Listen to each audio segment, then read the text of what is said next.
Hello, my friends. Hello, everyone. So we start our session devoted to presentation skills. And my name is Vadim Bogdanov. I'm going to tell a little bit about this. And first of all, let's start with what is actually a presentation. It's a form of a public speaking, and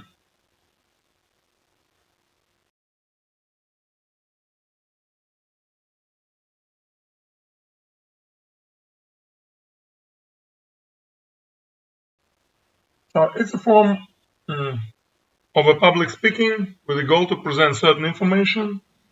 And today we will focus on presenting at the conference, making a great product presentation, delivering project report, and other professional situations where you need to make a presentation. So, a few words about myself. I have been making presentations like since 2002 for like 17 years or something, and I'm Microsoft MVP for project. Uh, I know I'm focused on project management, and I devoted my whole career to this area. I wrote a number of books. I was editor of several books, and I also hold a number of professional certificates. So today I would like to share my experience in making good presentations. And before we start the main part of the session, I would like to give you some few minutes, so you could maybe write in the comments maybe some questions you have in mind, with the questions with which you came here, or maybe you have some expectations from the session, maybe you have some needs you want like to fulfill today. So please let me know about that, and then we will proceed. So I'll wait for your questions and for your comments.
Okay. Hello, everyone. I see some comments from Milena for later. So uh, let's start. Let's first think about if we want to make a great presentation. Let's first think, why do we need to make a presentation actually, and when is the situation where we need to make our PowerPoint deck? What do I mean? Let's think that sometimes to communicate information, we may just send a report over email to someone. So why do we need to make a report in the conference room? Why do we need to present a report? Or we can make a presentation, PowerPoint slides, and we can send them out. Why do we need to present those slides in front of the audience? Is it really needed? Or maybe we can make a video recording with the slides like I do now, and we can share this video. So then what's the reason? Why do we want to present those slides in the audience at the conference or in front of our peers? So why do we actually need to make a live presentation, as I said, at the conference or in front of our clients? What is the idea? So you can write me your suggestions in the comments, and I'm going to cover a little bit on that, elaborate on that. So I think actually when we make a live presentation somewhere, then maybe two reasons actually why we do that. First, for example, at major business conferences, great businessmen come on stage and they share their thoughts, share their insights, and these businessmen, they're too busy to write it in a book or put it somewhere else.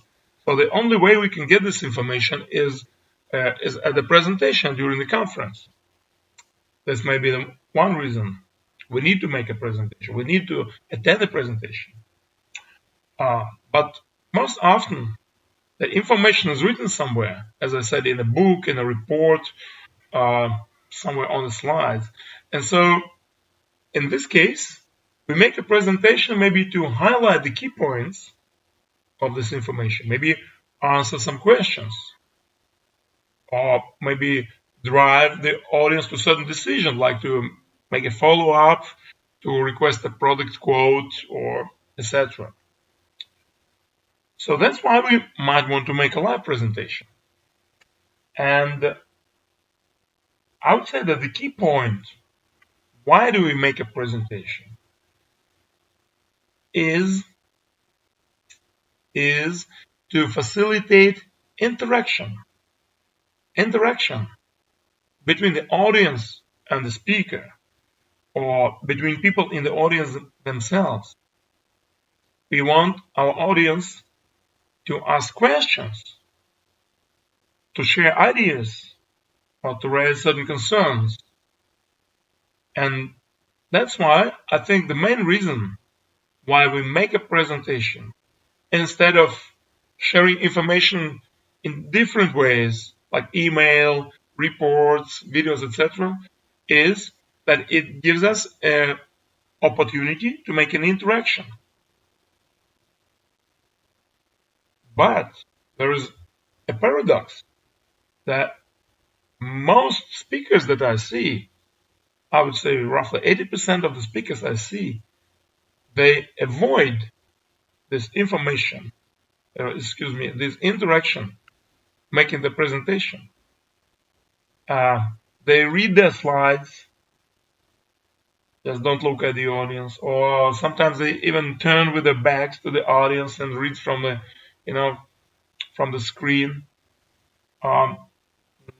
Sometimes those slides are jam-packed with the content, and audience just can read everything from the slide, and they actually don't need a speaker in front of them. And this kind of jam-packed presentations I can just read in spare time. And if I attend the presentations like this, I just dive into my emails, or I go to another room for another speaker. So if you want to succeed in making presentations, you have to make them really interactive and engaging. And that's the main reason for making live presentation. But there is a challenge, because at the other side, the presentation has to be rich in content. So it's a challenge. How to make a presentation engaging, how to make it interactive, and how to make it rich in content. So let's think a little bit about that. So maybe you have faced this kind of this kind of thoughts. Maybe you already thought about this. Maybe you have some ideas, or you solve this problem in your way. Let me know about that. Please write your comments while I speak. It's very interesting to share today, also to share our experience. I would like a session not to be like, a monologue. But I would love you to share your thoughts with me and with the other guys here as well.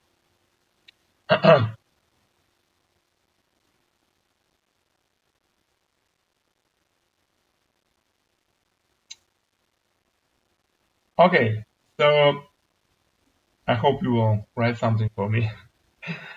So let's think about how to make your presentation rich in content. So many speakers wrongly make a mistake because they think that the only place they can put their content is their PowerPoint slide deck. It's a huge, huge mistake, and I warn you, never do this mistake. Think about your presentation. Think about different means how to deliver your content to the audience. First of all, you can send some content in advance, but before a session. Sometimes it's possible. So then, of course, you can show something on your slides, but then it's not all means you have. You can give handouts. Sometimes you may give a lot of information like a project report or like your product overview, a detailed overview you can put on a table. And then during your presentation, you can refer to certain pages in the handout. So you don't need to duplicate this on screen. And it's interesting. And also, it's very useful when your audience change their focus from the screen to their hands, to the handbook, then back to you, then back to the screen. So it makes, again, a presentation more interactive, more engaging. Also, you can send something after the presentation. During the presentation, you can refer to some content, some details that will be sent after. And for example, if a person registered a certain QR code, etc. Also, there is some content that is just spoken. For example, today, and also in my presentation I did here a week before, my slides are very brief, and most of the content I speak. Why I do that? Because I know that you have an opportunity to review this presentation later, and you can just rewind, and listen again. So in this case, spoken information is well delivered, and it's no need to put everything in the slides. Also, when you're speaking in front of the audience, think about the whiteboard, the flip chart, where you can also put some important information instead of your slide deck. And anyway, I think that, when I deliver a presentation, I try to avoid tell something that I can just send out so people can read it at their convenience. I try to focus on the information that I should deliver only in person, when I'm on the stage in the room. And some suggestions that I have for you how to prepare this presentation. So first of all, think about your slides. Do you really need them? Do you really need the slides to be demonstrated? I think if you have a 15 to 30 minutes session, you can avoid them at all. You can speak, you can use the whiteboard, and it will be engaging, it will be interactive, you will deliver your ideas, and you don't need to have a lot of overheads with copying your PowerPoint somewhere, plugging a flash drive into PC, etc., etc. Or you may have maybe 1-2 content slides on the screen that you go through, and that's it. Why do I say that? Because typically when you're at the conference and you have like 30-minute slot, typically it's getting shorter because somebody before you spoke longer, or maybe some other things happened. So actually, typically if it's 30 minutes, you actually can speak maybe for 20 minutes and then 10 minutes for Q&A. So it's not actually a good timing to make PowerPoint slides. You can just speak from yourself. And also, uh, another thing keep in mind that when you draw on a flip chart, if people like to watch other people doing something. So you're staying on the stage, you're trying to visualize your thoughts on a whiteboard on a flip chart. It's much more interesting to the audience than to watch some pictures on the screen. If they're not moving, uh, you moving on the stage will grab much more attention of the audience. If you use your slides, if you decided to make a PowerPoint presentation, think that you will need one slide maybe for 3-5 minutes at least, or maybe more. Like this slide you're watching now, it's on the screen, I think, for maybe 5 minutes already, and we're still here. So uh, don't try to make a lot of slides in your presentation. If you have like 1 hour, then maybe 10 slides is a lot. You can use even less. And also, sometimes I see the presenters who they have like I call it click through slides. They click on a slide, they open it, and okay, let's go further. They don't even stop on them. So try to keep less slides, but focus on them, and so you can stay on those slides longer. And it will surprise your audience a little bit. And that's why I never send out my presentations before I speak, actually. I always show the presentation to the audience just when I'm there. I avoid sending it out. Also, you may think about some other elements like sounds. I mean, when you click and new slide is open, you may add some sound effects. Something that attracts attention of the audience to what is shown on the screen. Also, if you use bullets on a slide. What I do, I never show bullets all at once. I use animation to open one bullet after another. Because it's, again, if people don't know what you will show next, when you open it, you open a little bit, then you open a little bit more, then you open a little bit more. It makes, again, it more interactive and more interesting to people. And also when you develop your slides, think if they can be understood without you. What do I mean? Sometimes I receive a slide deck on email or whatever I download from website, and when I go from slide to slide, I can read it like a book, and I can understand all the ideas. And actually, I don't need a presenter. I don't need a speaker with this kind of presentation. So if you make this kind of presentation for the conference, you make, your role is useless. And people will just read everything from the screen, from the slides very fast. And then while you are explaining, they will not, in most cases, they will not be interested because they already have understood your ideas.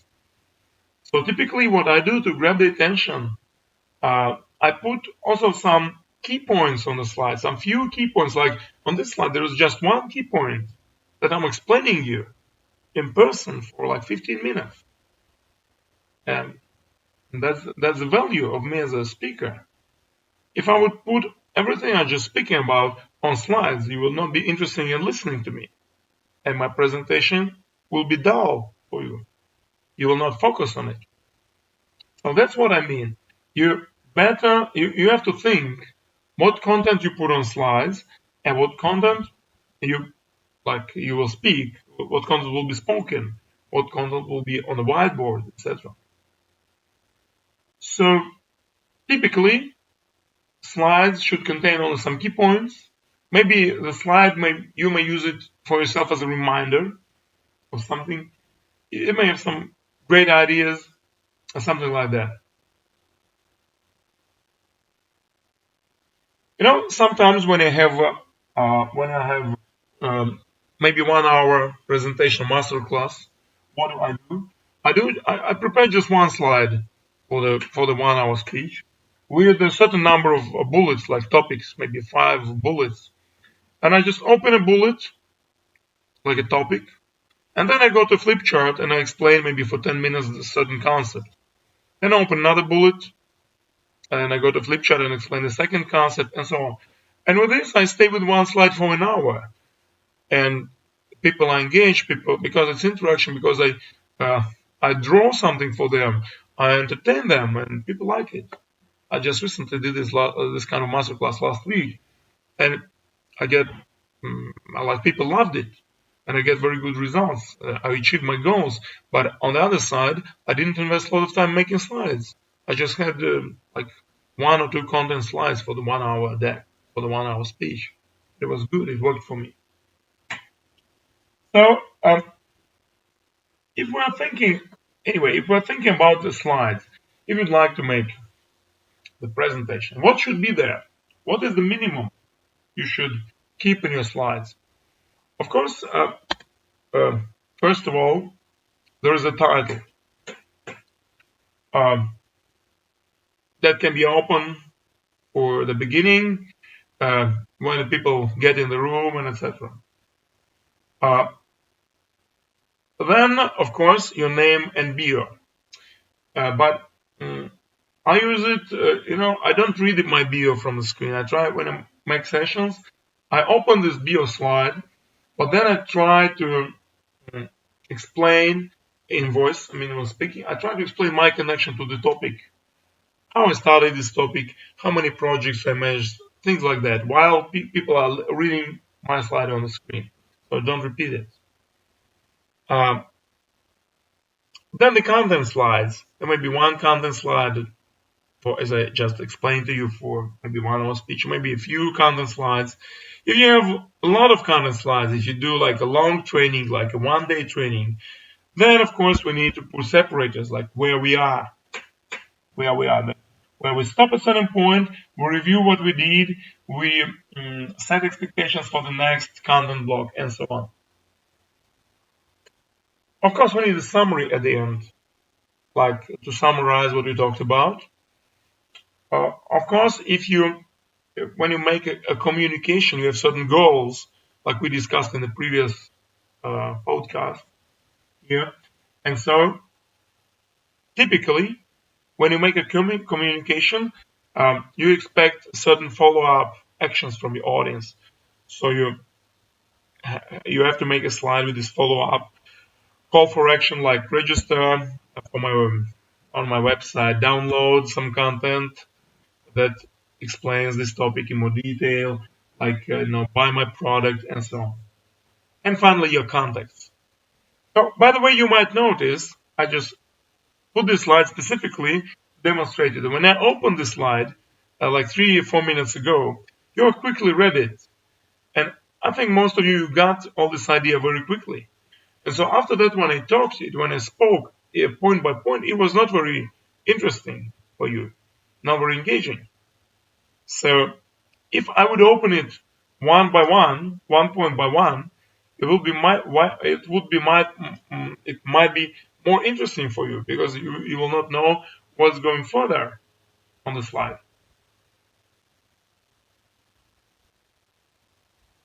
So that's the example. This is the bad slide. I would say it's not a good slide to use in the presentation.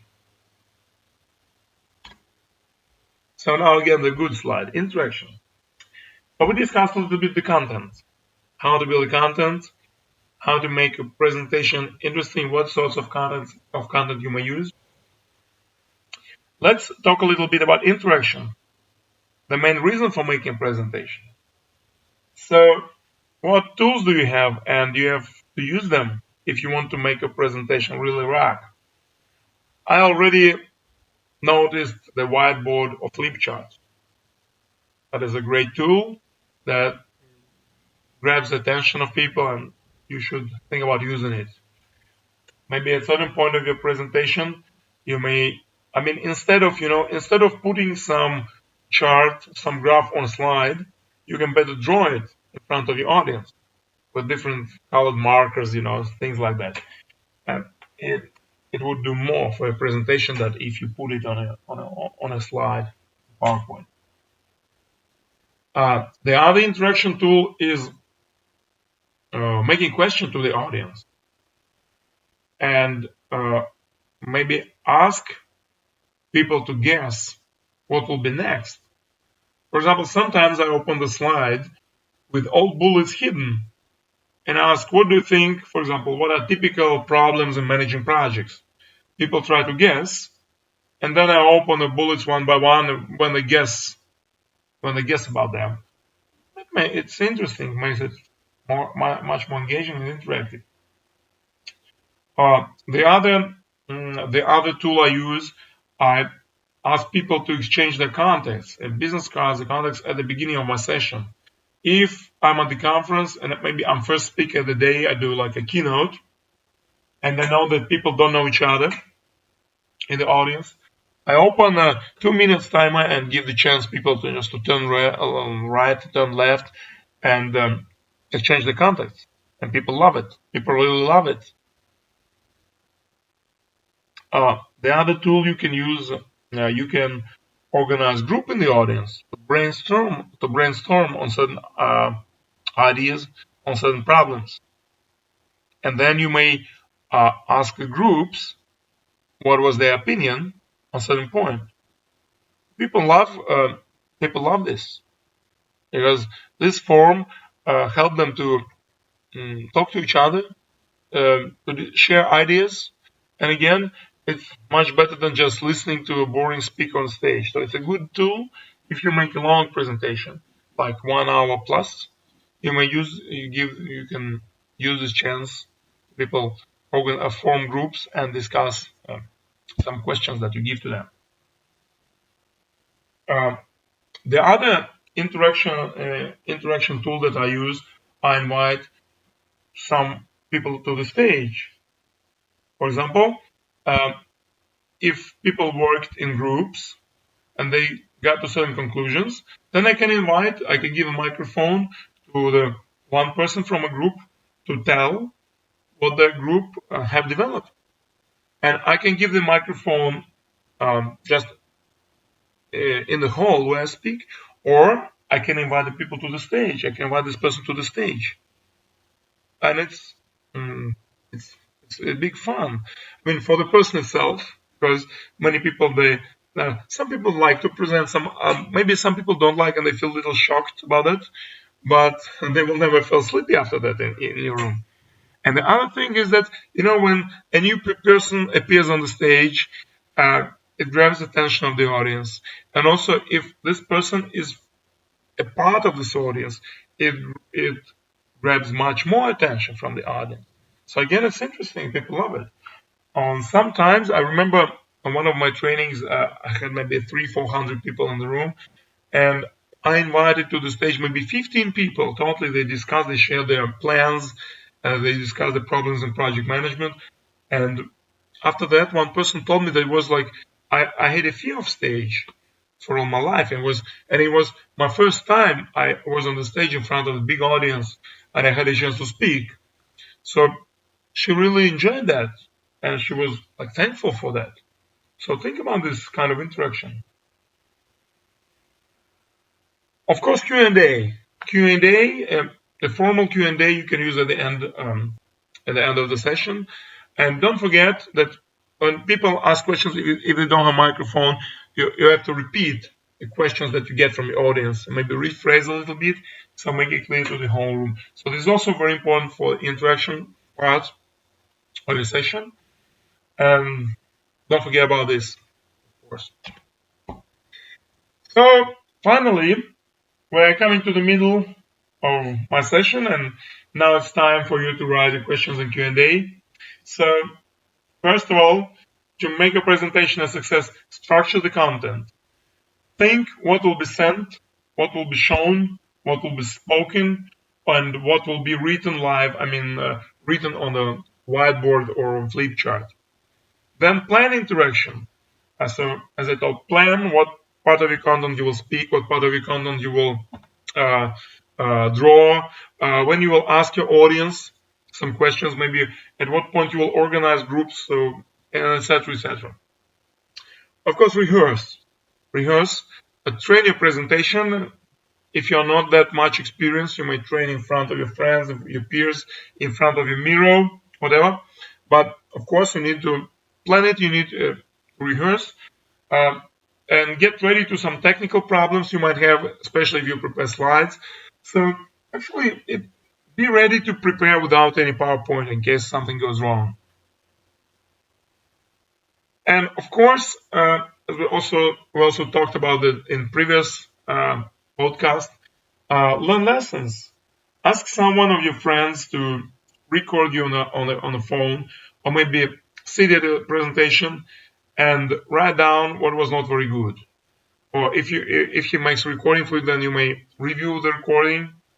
You may check the gestures, you may check the slides, you may check the way you speak, whatever, and try to improve. Try to see what was not very good, improve next time, and so make each presentation better than the presentation you delivered the previous time, and you will progress as a presenter. So actually, that was the part I would like to speak about. These are my contacts. Of course, please feel free to contact me any way you want.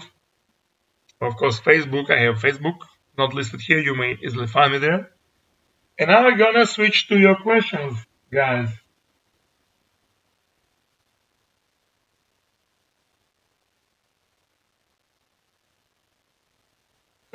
I see a great question. How to really make people understand the content we are talking about effectively? It's a good point.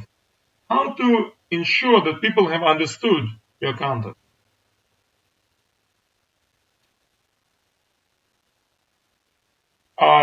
I think, first of all, you have to limit the amount of content that you deliver.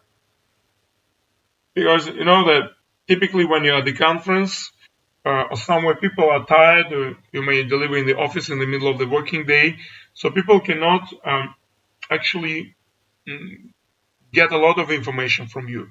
So that's why you have noticed a limited structure is that first you set expectations. Like you say, guys, I will tell you about, for example, how to make presentation effective. They get prepared.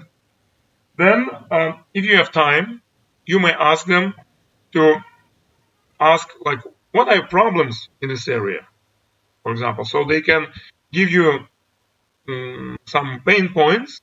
Probably, hopefully, in your further presentation, you have already prepared to focus on the same points. If you know the subject well, this will be the situation. So then, in the content part, you go through those key points and you explain them. And finally, at the end, you summarize. So you make the audience prepared, you involve them, you like make it, you actualize it, then you give your content, and at the end is you summarize. So that is the cycle to ensure that people understand it. Of course, you can, if you have time again, if you want to uh, make it more, like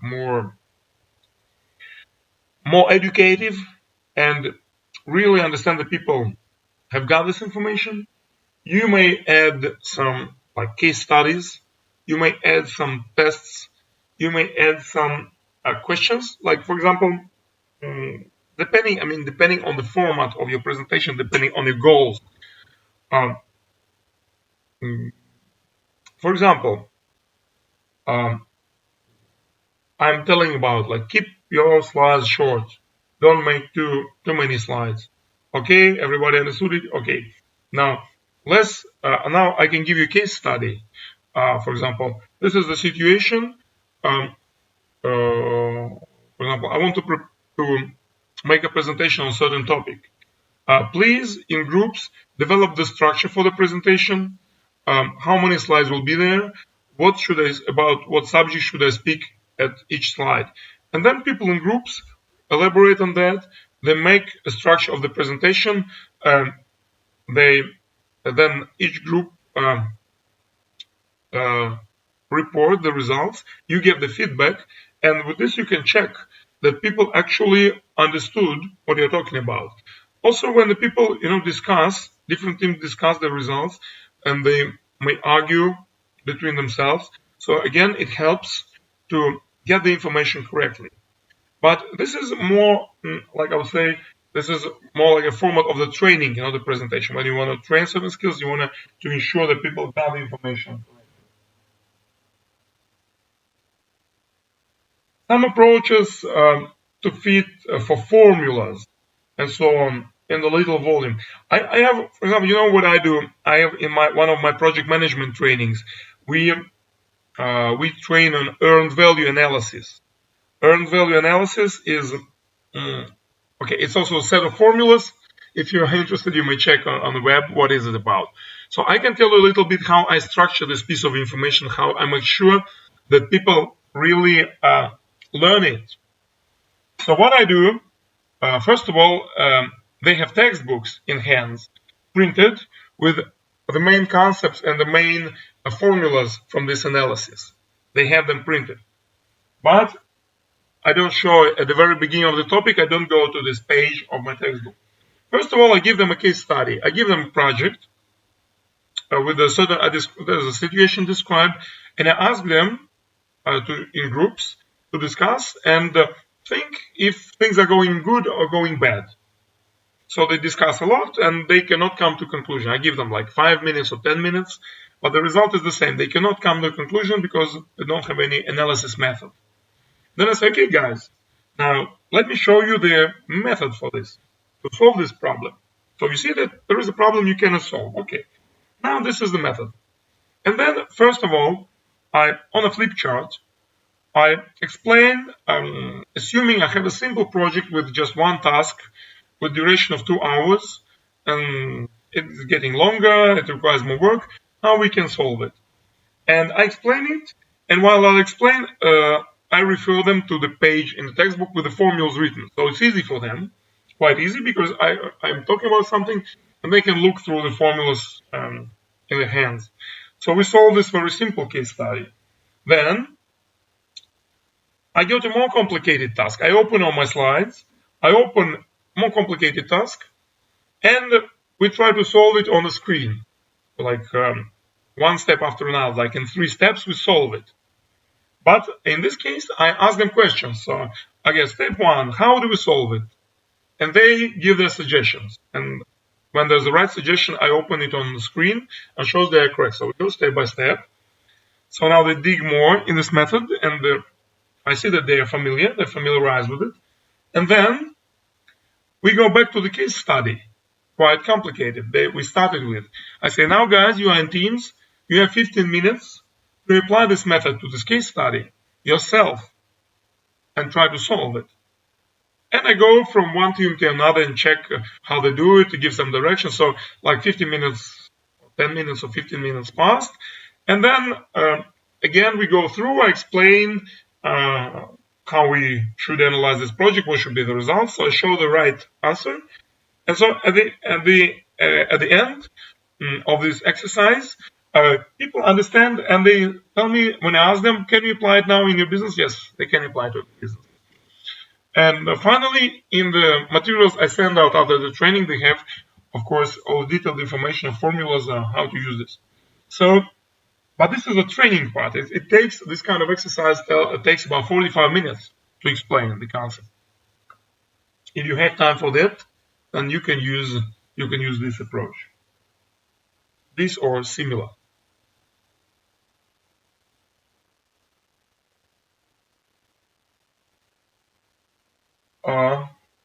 So guys, any more questions, please?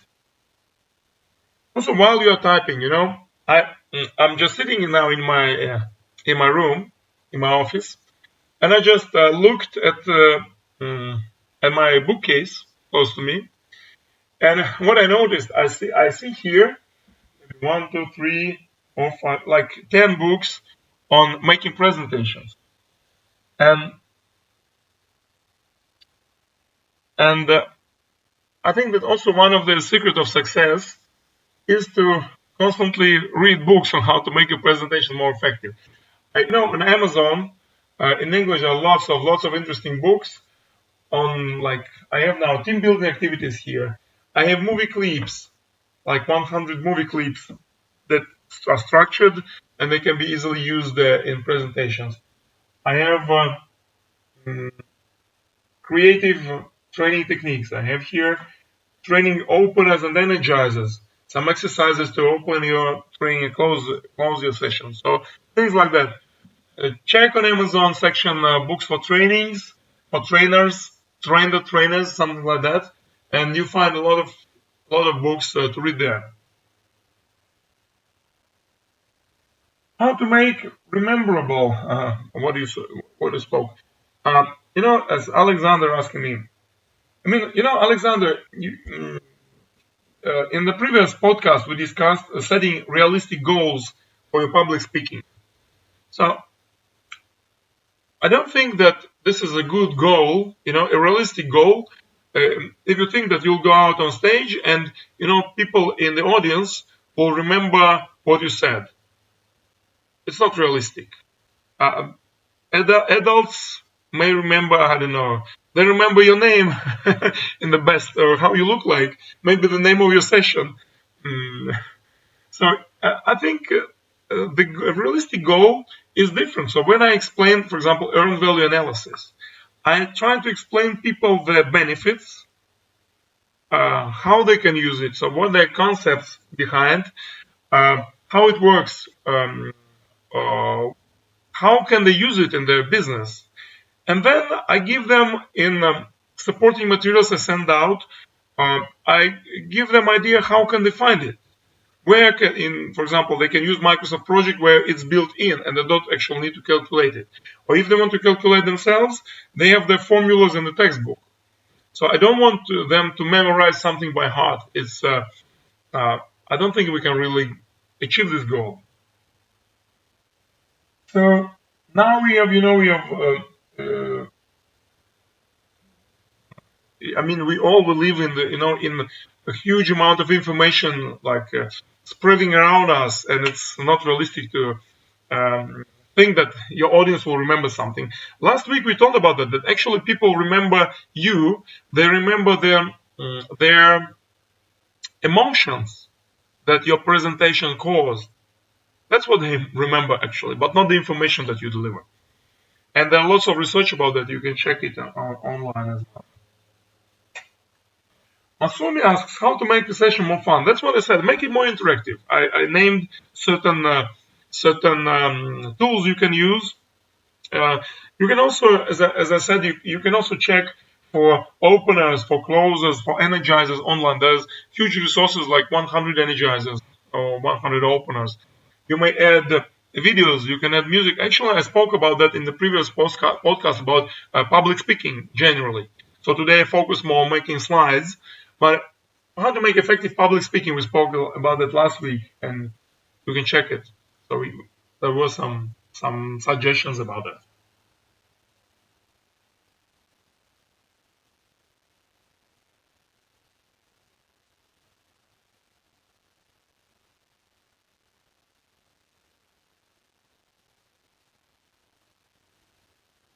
Okay, guys, it seems we don't have any more questions. So for me, it was a great pleasure speaking to you today. It's a pity we haven't met in person today. We're just speaking through like a computer screen. But anyway, it was my pleasure. I love the questions. I hope you enjoyed the session. I hope you will be a better presenter. I wish you to become great speakers, become great presenters. And please feel free to contact me on any social networks, on email, and I will be happy to assist you, to answer your questions. Whatever I can do for you, whatever I can help, I will be happy to help to you. So, thank you guys. Thank you again. And at this point, I'm going to stop my stream and see you next time. Bye-bye.